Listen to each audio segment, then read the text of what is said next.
స్నేహితుడట తన స్నేహితునికి ప్రాణం పెట్టగలిగిన వాడు. అంటే స్నేహితుడు ఆయన నీకయ్యాడు, దాని ఫలితంగా ఆయన ప్రాణం పెట్టాడు. ఒక స్నేహితుడిగా ఈ లోకానికి వచ్చాడు.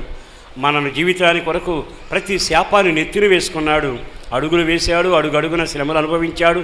కొరడా దెబ్బలు తింటుంటే, రక్తం కారుతుంటే, ముళ్ళ కిరటం అదువుతుంటే, పరిహాసం ఊరేగుతుంటే, జనులు గుంపులు గుంపులుగా వెంబడిస్తుంటే, ఆ అడుగుల సవ్వడి మధ్యలో ఆ భయంకరమైన నడకను ఎత్తైన పర్వతం మీదకి ఎక్కి వెళుతూ ఆ వీధుల్లో తిరిగిన వాడు చివరికి తన స్నేహితుల కొరకు ప్రాణం పెట్టాడు. ప్రియ దేవుని బిడ్డలారా, ఈరోజు యేసు క్రీస్తు నీకు స్నేహితుడిగా అయ్యి ఆయన నీ ప్రాణాన్ని కాపాడడానికి ఎంతగా త్యాగం చేయగలిగాడు. అన్నదమ్ములు చేయలేనిది, అక్కజెల్లులు చేయలేనిది, మన అనుకున్న వాడు చేయలేనిది యేసు ఒక్కడి తన అమూల్యమైన రక్తాన్ని కార్చాడు.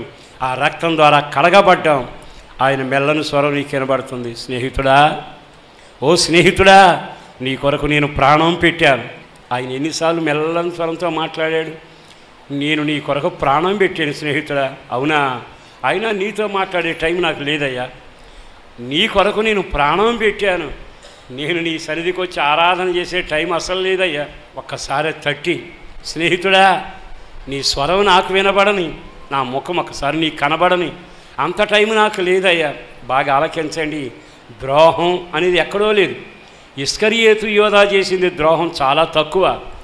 ఎరిగి ఎరిగి మనం చేసే ద్రోహం ఎక్కువ. నీ ప్రాణప్రియుడైన యేసు ఎన్నిసార్లు నీ గుమ్మం దగ్గరకు వచ్చాడు, ఎన్నిసార్లు నీ తలుపు తట్టాడు, ఎన్నిసార్లు నీ స్వరం వినాలనుకున్నాడు.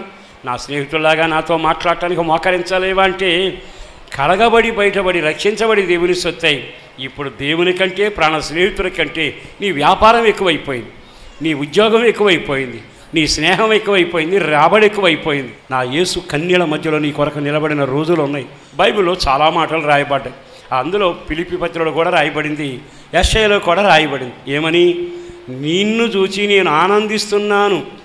బైబిల్లో పౌలు అంటాడు, దేవుని ఆనందించడం నేర్చుకోనండి, ఆయన్ని ఆనందపరచడం, సంతోషపరచడం నేర్చుకున్నాడు. స్నేహితులను సంతోషపరిచావు, బంధువుల్ని సంతోషపరిచావు, కావలసిన వాళ్ళందరూ సంతోషపరిచావు. ప్రాణప్రియుడైన దేవుని సంతోషపరిచావా?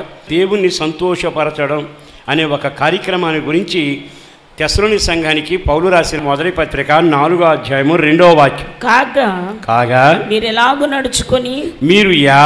నడుచుకొని దేవుని సంతోషపరచవలను మా వలన నేర్చుకున్న ప్రకారముగా మీరు నడుచుకొనుచున్నారు. ఆమేన్. దేవుని సంతోషపరచాలి. అక్కడ స్నేహితుడిని పెట్టండి. మీ ప్రాణమిత్రుడు ఉన్నాడే, మీ కొరకు రక్తం కార్చిన స్నేహితుడు ఉన్నాడే, ఆయనను సంతోషపరచడం మీరు నేర్చుకోవాలి.